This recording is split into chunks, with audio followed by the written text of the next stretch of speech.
Hola, ¿qué tal? Este es el video 45 y vamos a hablar de integrales infinitas e integrales al infinito. ¿A qué nos referimos con integrales infinitas? A integrales de este tipo. Por ejemplo, tenemos la integral de 0 a más infinito de x e a la menos x cuadrado de x. Y ustedes me pueden decir, profe, hasta el momento todo lo que hemos visto son integrales que se puede, o sea, que tienen sobre un intervalo cerrado. Pero esto no es un intervalo cerrado porque tenemos un infinito. Bueno, ahí veamos qué es lo que hacemos. En general, si nosotros tomamos la integral indefinida, no estamos calculando límites en estos momentos, podemos hacer un cambio de variables y vean que esto nos queda de esta manera. O sea, hacemos el cambio de variables u igual a menos x cuadrado. Entonces nos queda que esta integral de x e a la menos x cuadrado de x es menos un medio por la integral de e a la u de u, que eso es menos e a la u. Y ustedes me pueden decir, profe, y la constante de integración que usted siempre nos molesta, donde esté. Bueno, en estos momentos nosotros vamos a o sea, aquí no hemos terminado, aquí simplemente estamos viendo. Acuérdense, usualmente está bien si ustedes me ponen la constante de integración hasta el puro final cuando sea necesaria. Pero vean una cosa, bueno, aquí esto nos da 1 menos un medio e a la menos x cuadrado. Entonces nosotros podemos decir que la integral, o sea, si tuviésemos un intervalo cerrado empezando en 0 y terminando en algún número alfa, no sabemos dónde, entonces la integral de 0 a alfa de x e a la menos x cuadrado de x es esto que tenemos acá. Aquí ya estamos evaluando, y esta es una de las cosas por las cuales uno a veces no pone la constante de integración, especialmente cuando va a terminar evaluando los límites. ¿Por qué? Porque ¿qué sucede si yo aquí pusiese menos un medio e a la menos alfa cuadrado más constante de integración menos, paréntesis, menos un medio e a la menos 0 cuadrado más constante de integración, cierro paréntesis? Bueno, el más c de acá con un menos adelante y el más c de acá quedaría más c menos c, 0. Se cancelan, entonces por eso no nos va a interesar esa constante de integración en estos casos. Ahora bien, esto podemos verlo de esta manera. Esto es un medio menos, menos un medio e a la menos alfa cuadrado. Entonces, ¿cómo podemos definir esta integral? Esta integral esencialmente lo que vamos a tomar es el límite cuando alfa tiende a infinito de esta función, desde esta integral. Y esto podemos verlo de esta manera. O sea, nosotros ya la integral sobre un intervalo cerrado la sacamos, y aquí simplemente vamos a tomar el límite cuando el límite superior de ese intervalo va hacia infinito. Vean que alfa se hace grande, entonces menos alfa cuadrado se hace grande y negativo, entonces e a la menos alfa cuadrado va para 0. Esto nos da un medio. Bueno, resulta que podemos hacerlo también con dobles límites, límites hacia más, o sea, desde más infinito, desde menos infinito hasta más infinito. Eso quiere decir que estamos integrando sobre toda la recta real. Bueno, ¿qué sucede en este caso? Nuevamente esa es una integral que ya hemos visto en más de una ocasión, de x entre x cuadrado más 1 es la arcotangente, y podemos ver que la integral entonces de x entre x cuadrado es esencialmente desde beta hasta alfa. Aquí estamos con dos límites, sí, el intervalo tiene dos límites distintos. Sería arcotangente de alfa menos arcotangente de beta. Eso es teorema fundamental del cálculo, ¿verdad? Y en este caso podemos ver esta integral como un doble límite.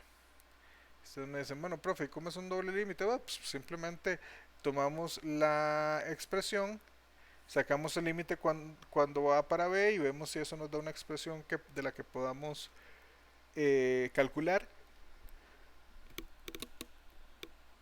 Y saquemos el límite con alfa y hacemos lo mismo. Bueno, eso es el límite cuando alfa va para más infinito de arcotangente de alfa menos el límite cuando beta va a menos infinito de arcotangente de beta. Y ustedes me dicen, pero profe, suave. Usted aquí tiene esto y lo está sustituyendo por esto.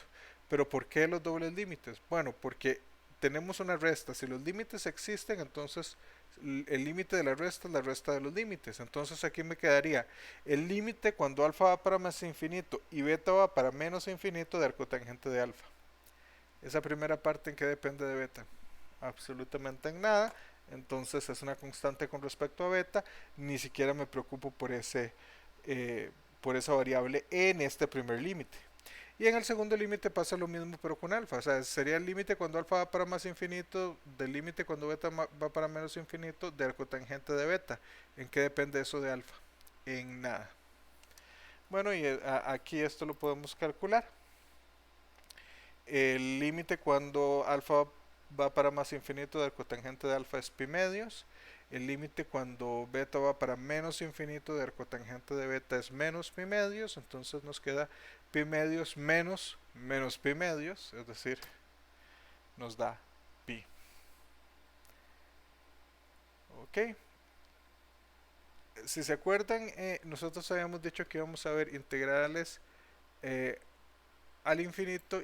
Entonces, bueno, veamos este otro ejemplo. ¿Qué sucede en un caso como este? Veamos que tenemos la integral de 1 hasta más infinito de dx entre x a la alfa y decimos que alfa es un número real positivo distinto de 1.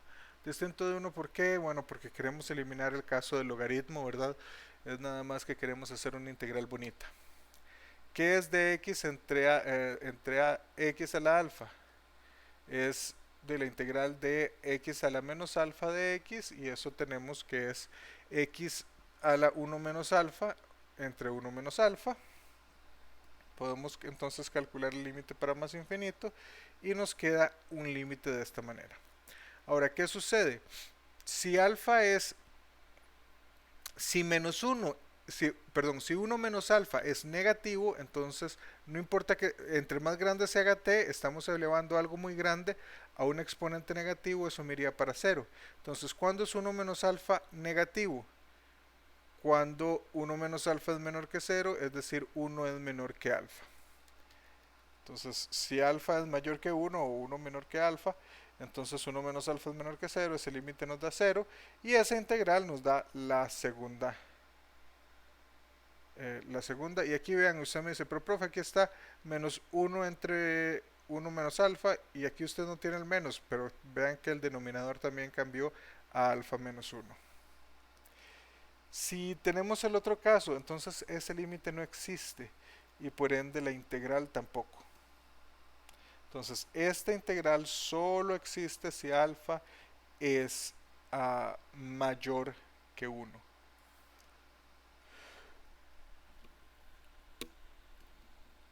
Podemos tener un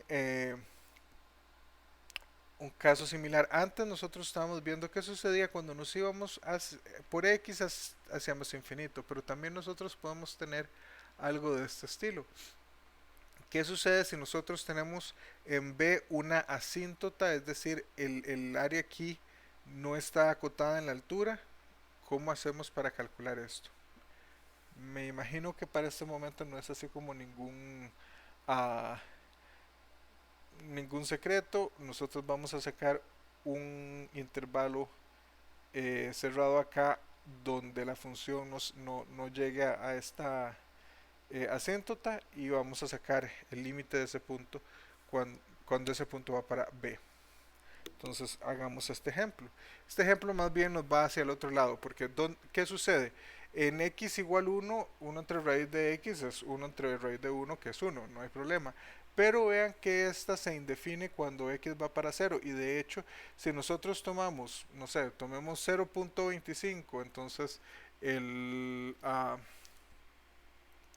1 entre raíz de x sería 2 y tomamos 1.01, entonces 1 entre raíz de x es 10 y así sucesivamente. O sea, simplemente entre más pequeños hagamos los x, más grandes va a ser 1 entre raíz de x. Entonces sabemos esta integral de x entre raíz de x es 2 por raíz de x. Entonces esta integral va a ser esencialmente esta función evaluada en 1 menos la misma función. No podemos evaluarla en cero, pero ¿qué hacemos? Tomamos el límite cuando x va para cero por la derecha. ¿Por qué? Porque estamos en el intervalo 0,1, no nos interesa que pase por los negativos. Y por otro lado, raíz de x no está definida en los negativos, así que no tendría sentido de todas maneras. Sacamos el límite da 0, entonces esa resta nos queda igual a 2. Bueno, la próxima vez, y de hecho por dos videos, vamos a estar hablando de sustitución trigonométrica. Y hasta entonces, que estén bien.